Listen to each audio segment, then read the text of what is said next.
Okay, so we're gonna keep going with the what you call it, the commentary section.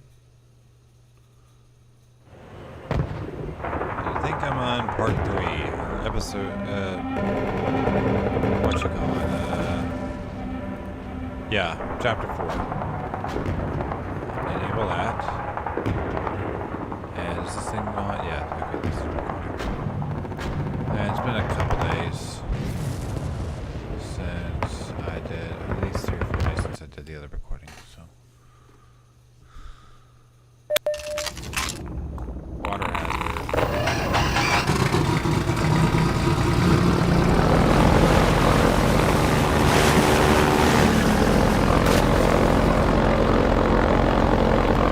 Anything up there?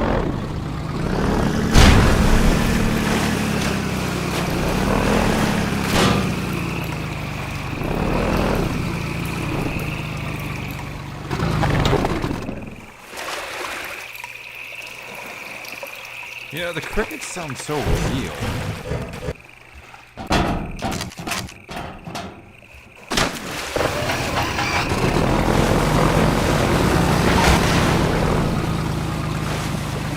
G-Man, right there. Where's he going?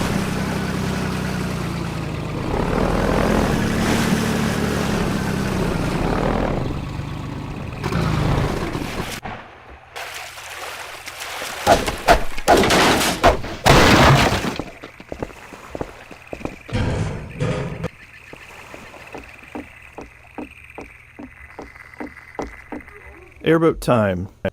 Finding the right balance between vehicle time and time on foot took some work. Driving at full speed propelled players through the world quickly, and in early playtests we felt that players were missing out on exploring and taking in the game's detail. Exploration and world examination are core values of Half-Life, so we didn't want the vehicle to eliminate that.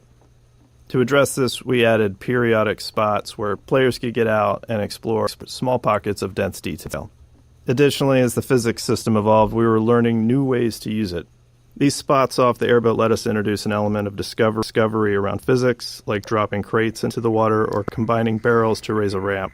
This gave players a chance to interact with water and physics in different ways. Station 12, come in.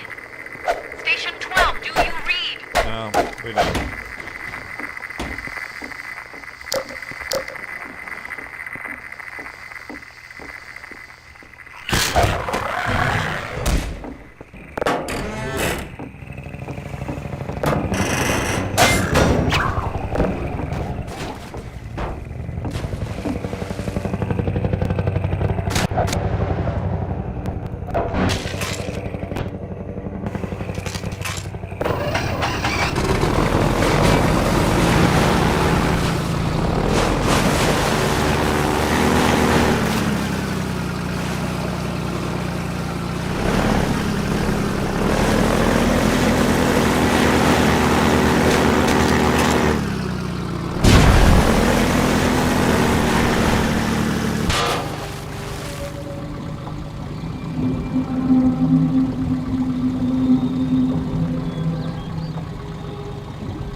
Floating supplies. In the alpha playtest, the canals were sprinkled with floating supply crates that players could smash with the airboat to collect the supplies inside. The mechanics were somewhat gamey, but helped keep the flow of the gameplay going, allowing the player to resupply on the go. To help make the premise more plausible, we wanted to tell the story of how the floating crates ended up so conveniently placed along the player's path. This scene of the citizens dropping supply crates helped sell that fiction, while also making the canals feel more alive.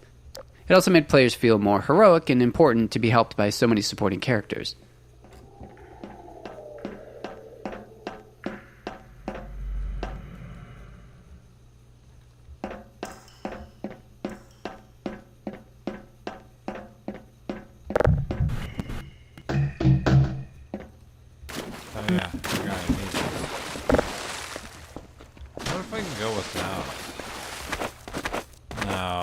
gotta go to the swampy stuff.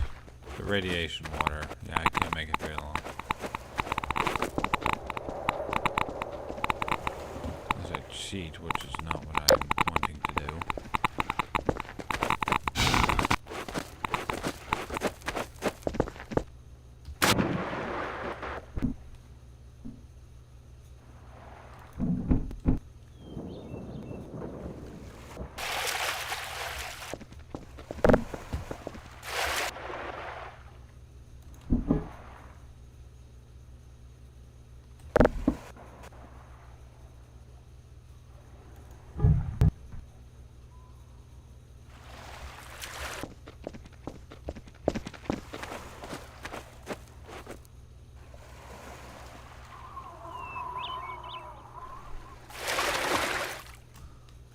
How did they make the water look so realistic? From a 20-year-old game.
Grenade intro. We missed one. Uh-oh. We know.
Zombie surprise. There's a little bit of a cheeky jump scare in this sewer pipe. Players wander in here, all focused and curious, and then an underwater zombie pops up, almost always scaring the pants off of playtesters. One fell completely out of their chair, and we marked that moment as a success. Well, I finished this achievement to find all the caches like 10 years ago. I forgot all about this place.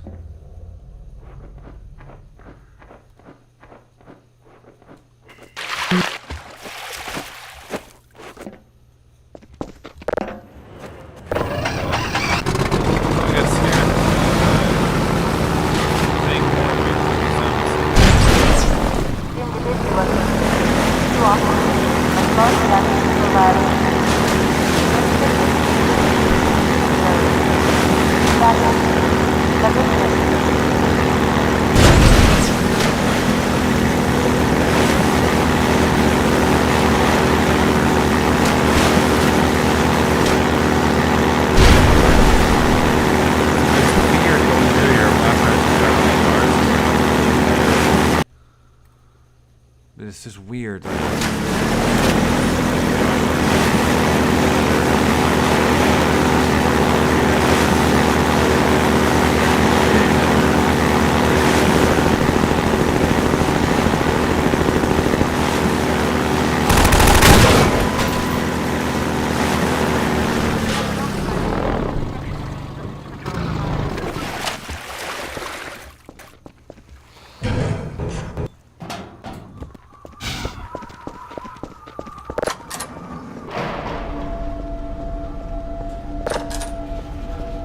Grenade intro.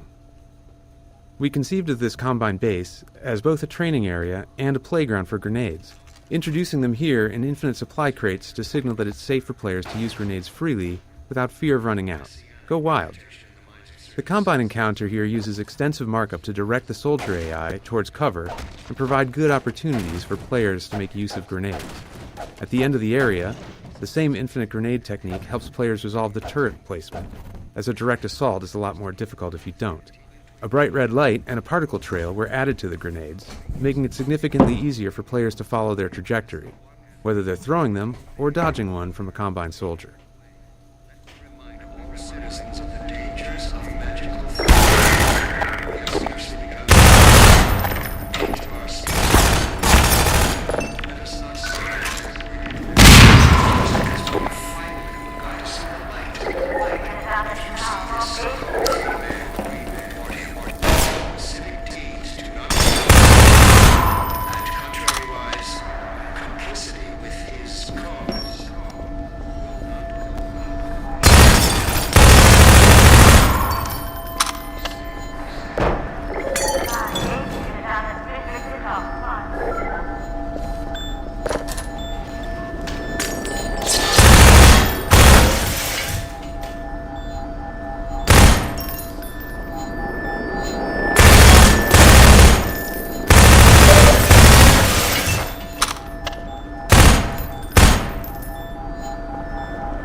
Air resistance.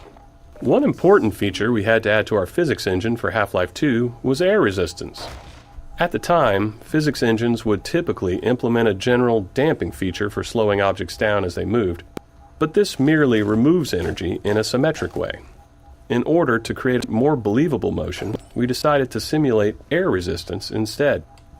This allowed us to get asymmetric behavior, where the amount the object was slowed by moving through the air was different depending on how much surface area of the object was facing the direction of movement or rotation. This feature was key to making explosions and objects thrown by the gravity gun look believable.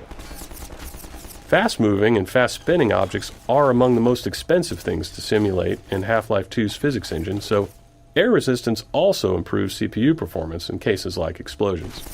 It is also key to presenting different materials and masses of objects. More dense objects can push aside air more easily, and this is visible. Having this effect in the simulation helps make the difference in density between cardboard boxes and wooden planks more apparent, and really helps make the objects in Half-Life 2's world much more convincing.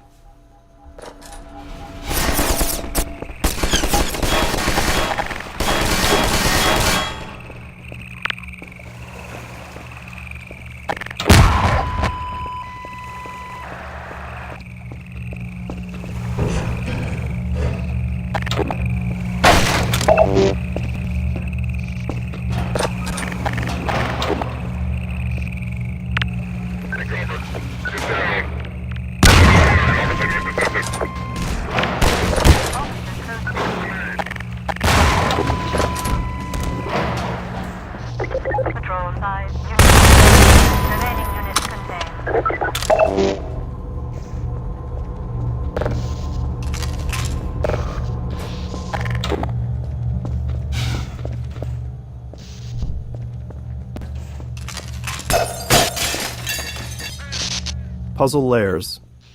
Because players are often totally unaware of the designer's intent, which we think is a good thing, they tend to respond in all kinds of surprising ways to our puzzles. Even seemingly simple puzzles can see countless failures along the way to success. That was the case with this puzzle to open the canal gates, which required many layers of hints and cues. The sparking wheel communicates that this is where someone would normally open the gate, but some other method is needed.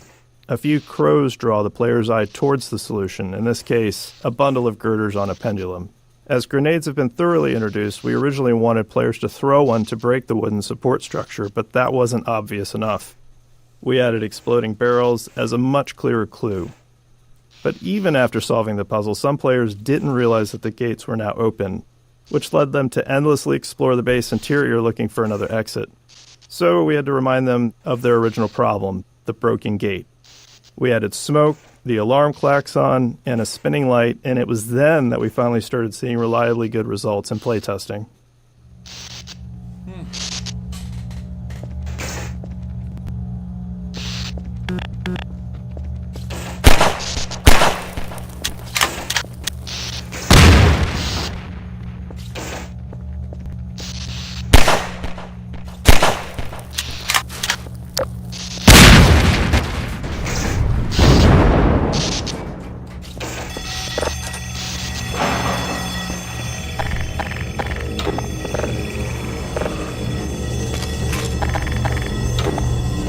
Alright. There's be bad guys everywhere now.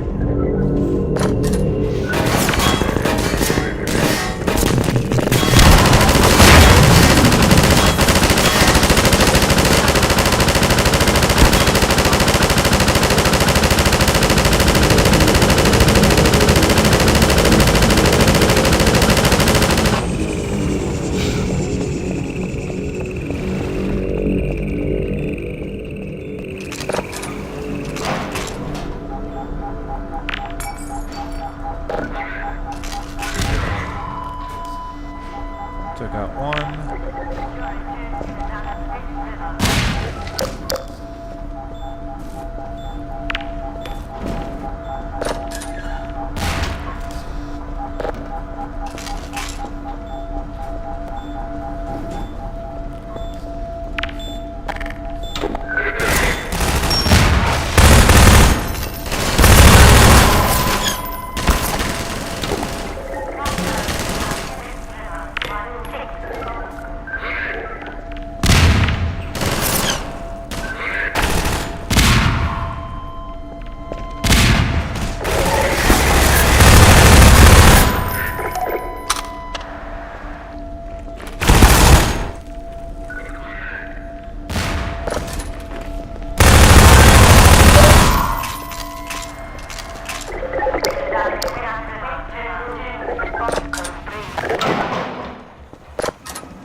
Okay, that's probably not right.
"3D Skybox. We've always needed to render a world that feels larger than our map limitations allow. In Half-Life 1, we used a cube map texture to let players see beyond the playable area. But in Half-Life 2, we wanted that view into the larger world to be dynamic, not just a static texture. Our map size limitation was about half a mile in each dimension, but we realized we could create a much larger outer world if we stored it at a reduced scale. So, we invented what we called the 3D Skybox. The 3D Skybox is a small box hidden within the actual game map containing geometry at 1/16th scale. Inside it, a reference point corresponds to a matching origin in the main map. Then, when we render the space beyond the playable area, we use the geometry from the 3D Skybox, positioned by that reference point and scaled up 16 times. Getting the lighting and fog to blend seamlessly across the transition from the main map to the Skybox presented some sticky challenges, but it worked. The result made the world feel significantly larger and more immersive than it had in Half-Life 1. I think I understand what that's talking about. So, we save that. So I understand the skybox thing.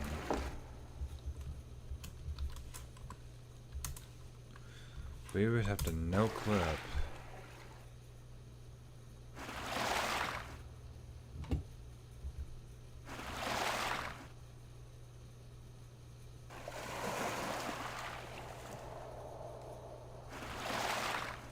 Okay.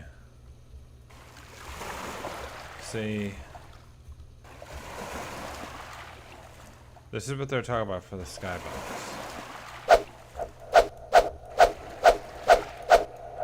Huh.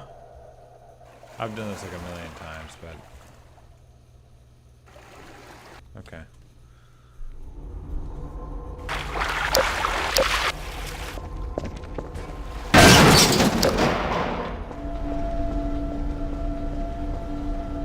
.357 Intro.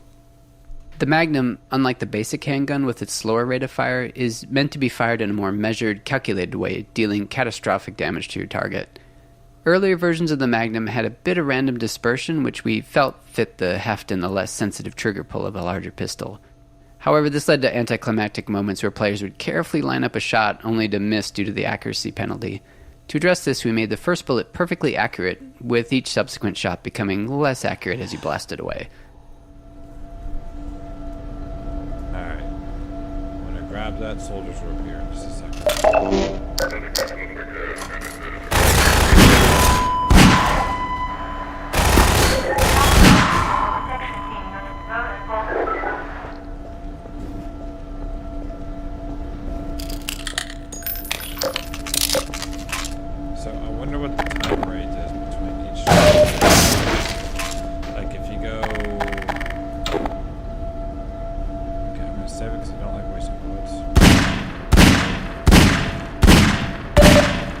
So, okay, so it's off a little bit, but if I go...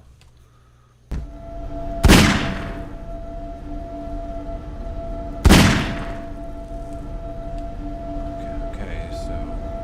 I guess I would have to re-aim it, like, could take a second to re-aim? I don't know. Anyways. VMPI. During development, we became increasingly frustrated with our slow gameplay iteration speeds, mainly because map compilation, needed to pre-compute lighting and visibility, was taking hours. Computers in 2000 were far slower than today's, and they had only a single CPU core each. Inspired by SETI at Home, a distributed program that used PCs worldwide to analyze radio waves for signs of extraterrestrial life, we built VMPI, which was our own distributed system that spread the map compilation process across many office computers. Today, these kinds of distributed systems run on giant GPU clusters, but at the time we just ran it on all the computers in our office. To deal with how our lighting code was evolving as quickly as our maps were, VMPI also distributed new exe files to everyone's computer too. In retrospect, this was a pretty terrifying security concept, just awfully bad. It's like the stuff of nightmares for IT folks. Because we were sending an arbitrary executable to all of our work PCs, and they would just run it. It was absolute madness. But it worked for us, and it did significantly increase our map iteration speed, and as a result, it ended up being a crucial tool. Okay, what? I need to listen to that again. VMPI. During development, we became increasingly frustrated with our slow gameplay iteration speeds, mainly because map compilation, needed to pre-compute lighting and visibility, was taking hours. Computers in 2000 were far slower than today's, and they had only a single CPU core each. Inspired by SETI at Home, a distributed program that used PCs worldwide to analyze radio waves for signs of extraterrestrial life, we built VMPI, which was our own distributed system that spread the map compilation process across many office computers. Today, these kinds of distributed systems run on giant GPU clusters, but at the time we just ran it on all the computers in our office. To deal with how our lighting code was evolving as quickly as our maps were, VMPI also distributed new exe files to everyone's computer too. In retrospect, this was a pretty terrifying security concept, just awfully bad. It's like the stuff of nightmares for IT folks. Because we were sending an arbitrary executable to all of our work PCs, and they would just run it. It was absolute madness. But it worked for us, and it did significantly increase our map iteration speed, and as a result, it ended up being a crucial tool. Huh. So, they linked all the CPUs using a SETI-like program? That is ingenious.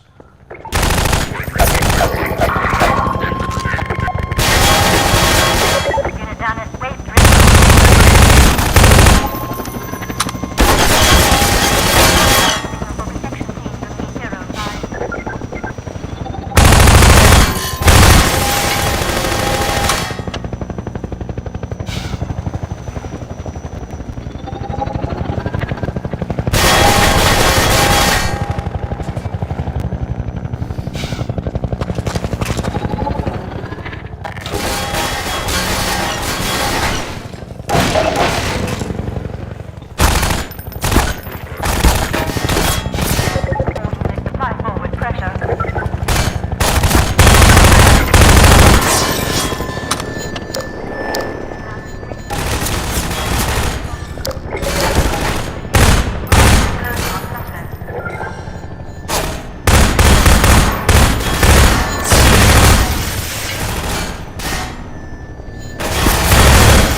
smoking.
down at Storm System 3.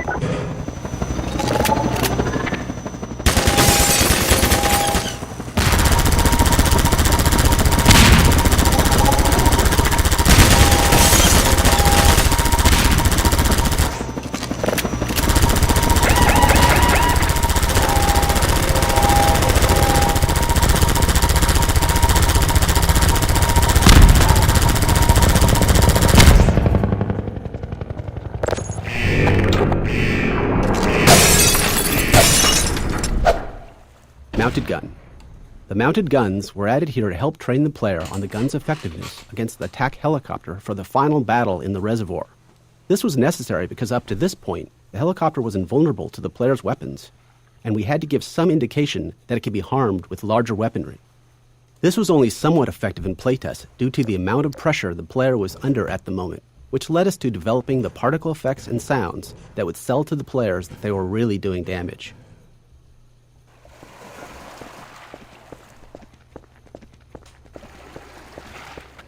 So I actually found a shortcut. You actually can park the boat right here and like stack up some cans,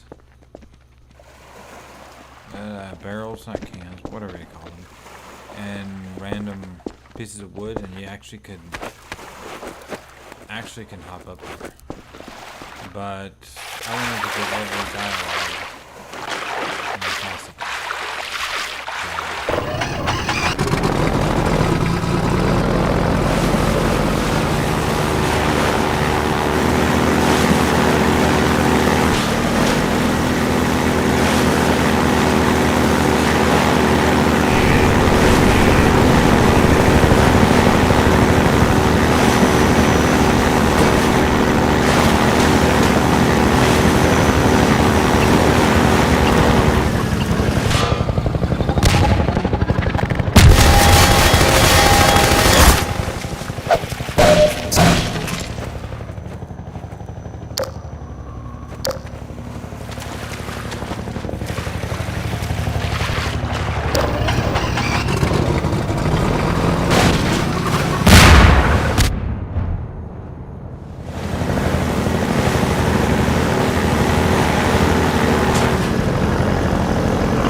Helicopter Bombing Run.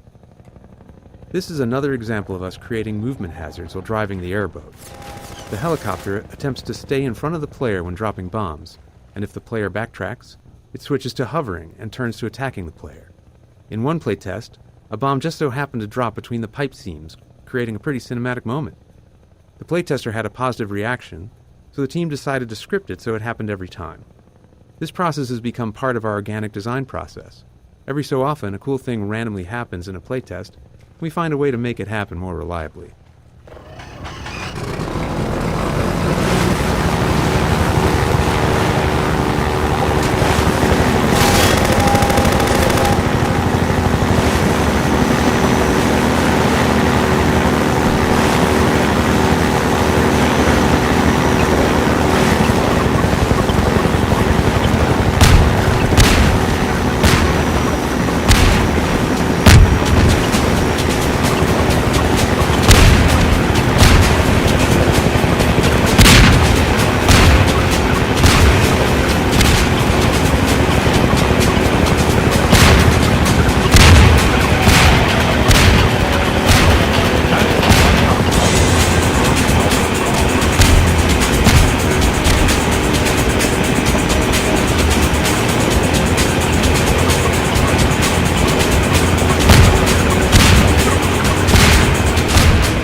Smokestack collapse. When making a cinematic action game like the first Half-Life, we'd always wanted to make some big, spectacular destruction sequence, but we were never quite able to do anything like that. Half-Life 2's physics introduced a system for breaking physics small objects, such as crates, into pieces, which provoked the idea of doing something much bigger. We took a leap and tried breaking a smokestack into pieces as it fell. So we experimented with the masses until it felt better, refined the model, and added lots of smoke and audio to sell the effect. And there we had it. We had our big spectacular destruction moment. Ultimately, our physics made the sequence just barely possible in a way that maybe seems quaint by modern standards, but felt really awesome at the time. Because the simulation was unique every time we ran it, we had to take steps to avoid completely blocking the player's path with the big chunks of debris. The success of this sequence whet our appetites for the much higher fidelity cinematic physics destruction effects next seen in Episode 2.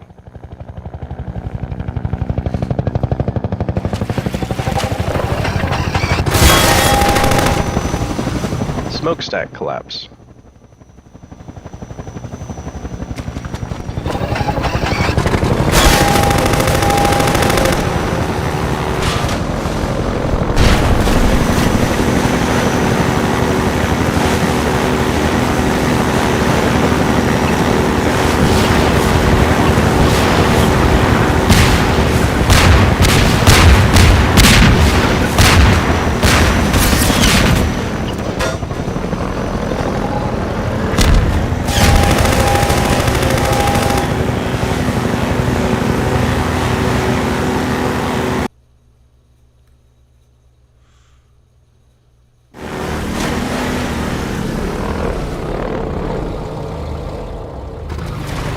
Displacements 1.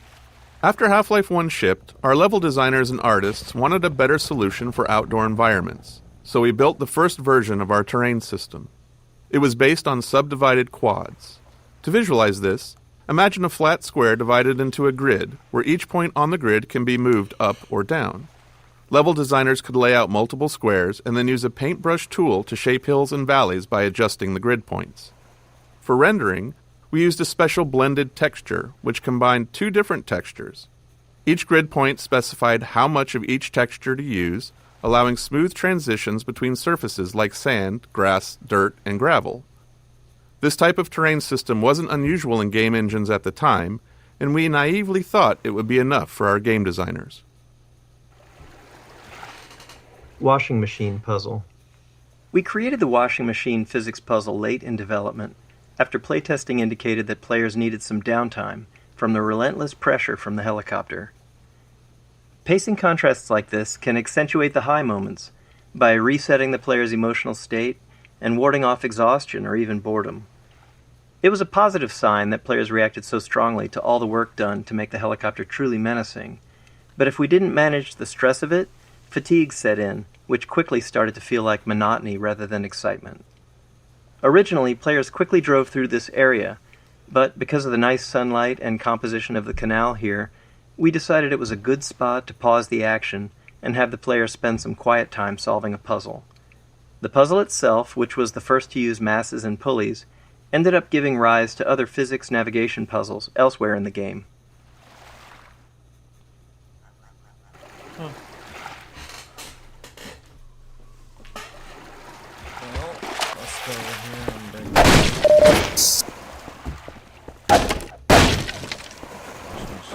There.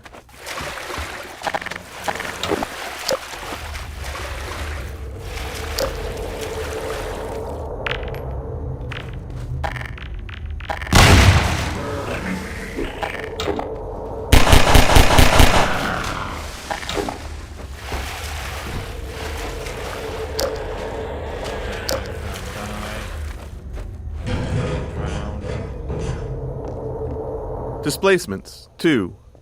Once the initial terrain system was up and running, we expected level designers to use it for outdoor spaces. Instead, they began experimenting, adding detail in unexpected places. They used the subdivided quads on the top of walls to create ruined edges, rounded off street curbs, and even attempted to make pipes. This met with varying success since the terrain system was designed for landscapes, not architectural detail. So we returned to the code mines, transforming the height-based terrain system into a fully 3D displacement system. Now, instead of only moving grid points up and down, designers could move them in any direction. This allowed them to add extra detail to all kinds of surfaces using blended textures to smooth transitions between the displacement quads and the BSP geometry. However, this required additional technology to ensure consistent lighting between the two renderers, or those edges would have been noticeably mismatched. But with all this done, the level designers seemed satisfied, and we naively thought that this time it really would be enough. Displacements 3. With the general displacement system in hand, level designers didn't stop at adding detail to the world and returned to their original goals of building large-scale outdoor sections. This led to another round of updates to balance performance, ensuring the system could handle both fine detail and larger ground terrain. Texturing had to improve as well, especially to support complex structures like overhanging cliffs that weren't possible with the original height-based system.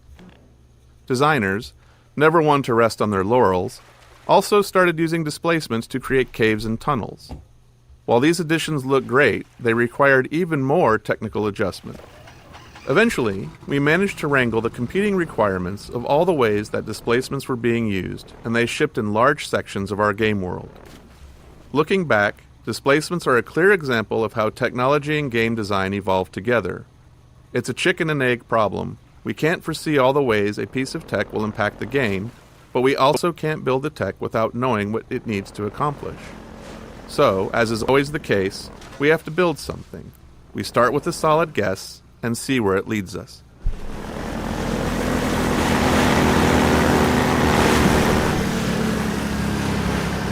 Hey! You're Freeman, aren't you? Well, I wouldn't believe it if I couldn't see it with my own eyes. Dr. Gordon Freeman himself.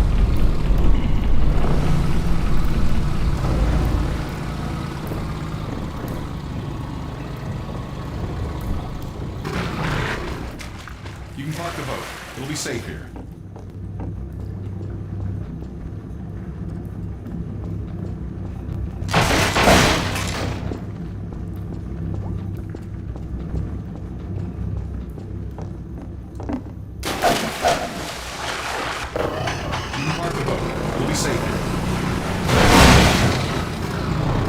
Move out before the combat.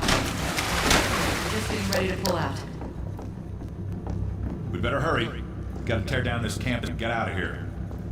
Greetings to the free man. Come on in. I'll show you what you're up against.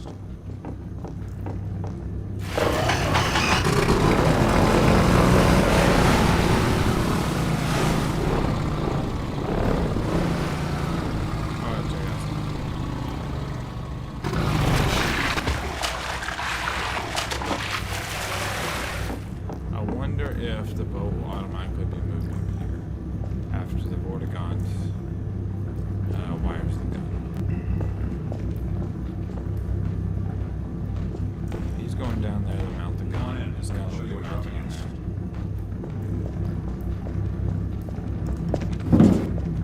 there. Haha, what? Here, take a look at this. So the script This here's the dam. It's just up ahead. Eli's hideout is here, a stone's throw from the apron and nestled in the old hydro plant. But getting there, with that hunter chopper on your ass, next to impossible.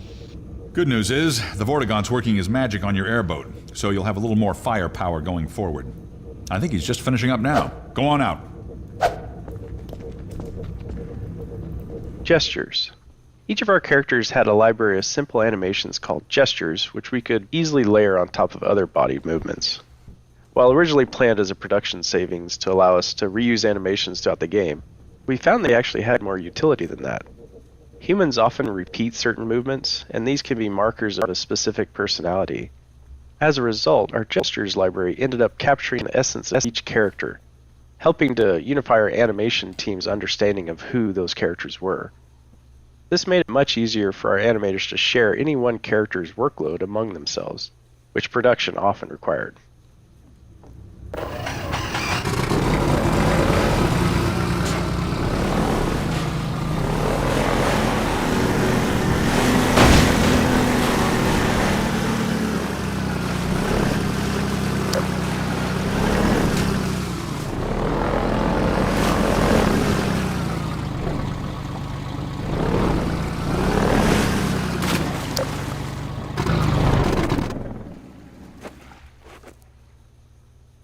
Displacements.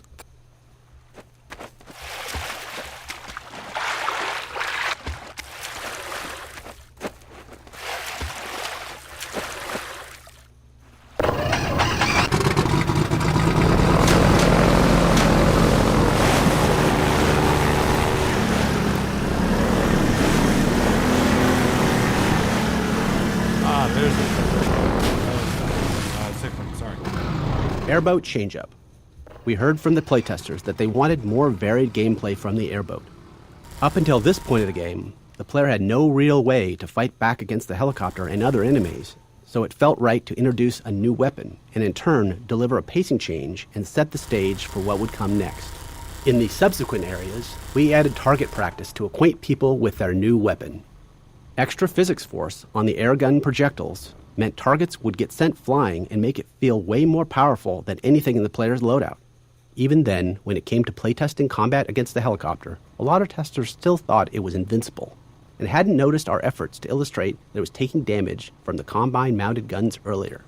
To get over this, we did the most obvious thing. We put the helicopter directly outside the tunnel in which you get the gun and make it extremely clear that you can and should shoot it. And it worked.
Hang on, I want to check out something.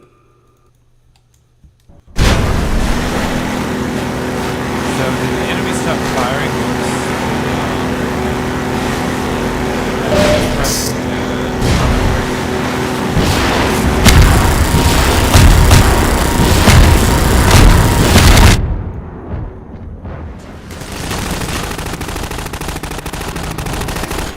Skybox time of day. The skybox in fog color changes incrementally during this chapter. This is meant to visually represent the passage of time as the player journeys through the canals and the chapter. Two fog color values in opposite directions help sell the illusion of the oblique angle of the sun. Wait a minute, wait, do they have a... Does that thing automatically... Whoops. I need to update the quick save.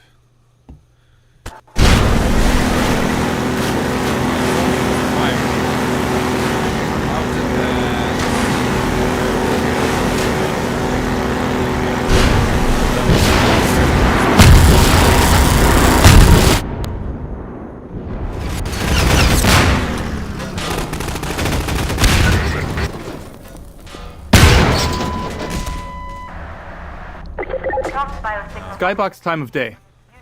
The Never mind. skybox in fog color changes incrementally during this chapter. This is meant to visually represent the passage of time as the player journeys through the canals and the chapter.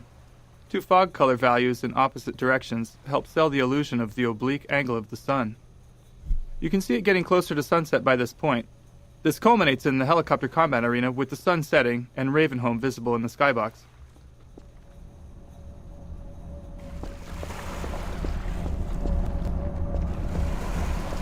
Skybox time of day. The skybox in fog color changes incrementally during this chapter. This is meant to visually represent the passage of time as the player journeys through the canals and the chapter. Two fog color values in opposite directions help sell the illusion of the oblique angle of the sun. You can see it getting closer to sunset by this point. This culminates in the helicopter combat arena with the sun setting and Ravenholm visible in the skybox. I've never really noticed that Ravenholm was visible.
A Half-Life game is an ultimately linear experience, but we're always looking for ways to break up the player path and create nonlinearity at level scale.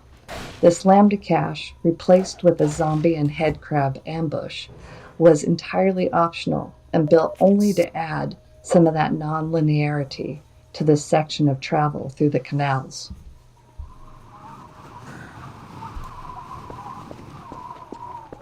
A Half-Life game.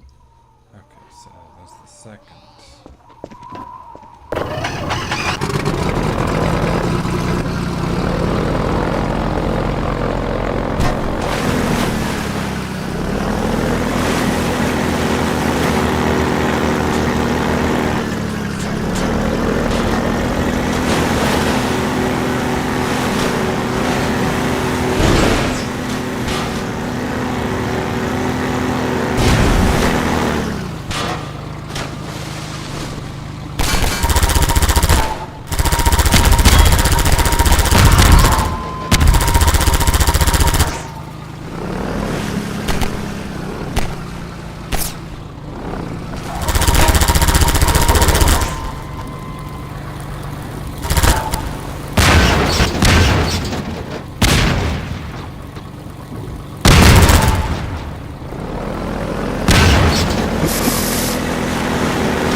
Donkey Kong Barrel Ramp. This particular area, the drainage ramp, originally started as just an interesting piece of level architecture. But during playtesting, we quickly saw how fun it was to slide the airboat up and around the slope, so we added more elements to enhance that experience. This included Metro Cops dropping barrels down toward the player, and a little nod to the classic arcade game, Donkey Kong.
Helicopter Megabomb Origin.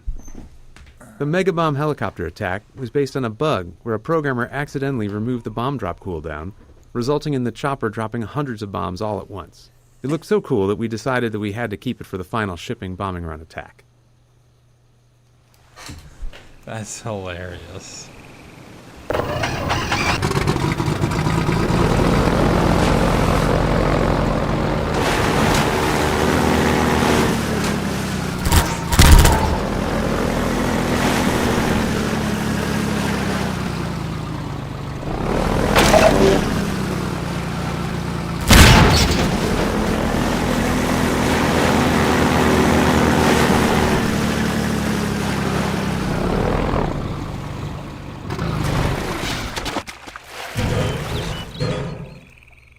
Arena Exit Gate.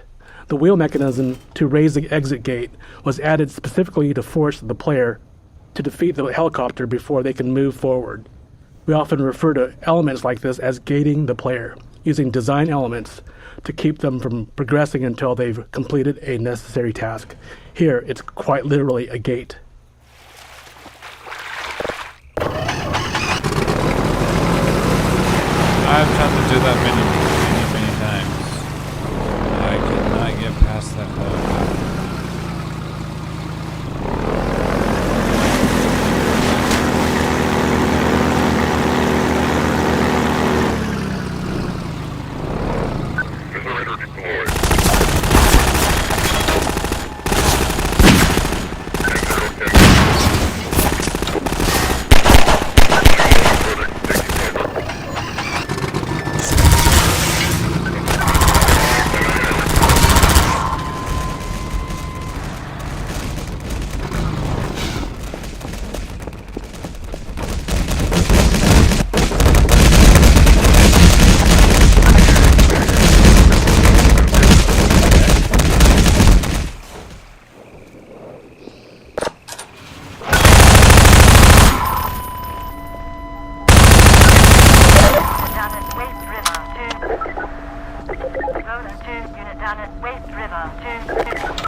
Helicopter Final Battle.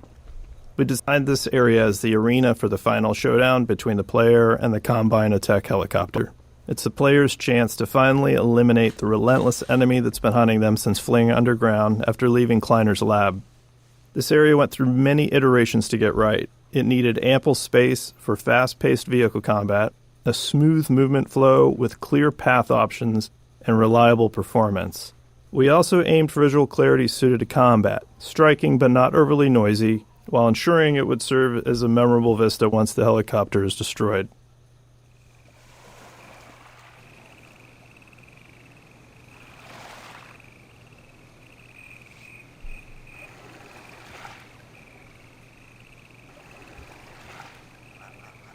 It's actually a very beautiful view.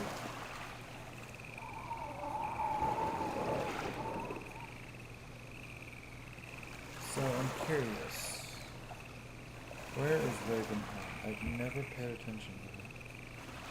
Is that it? I mean, yeah, I've played the Ravenholm map multiple times, but...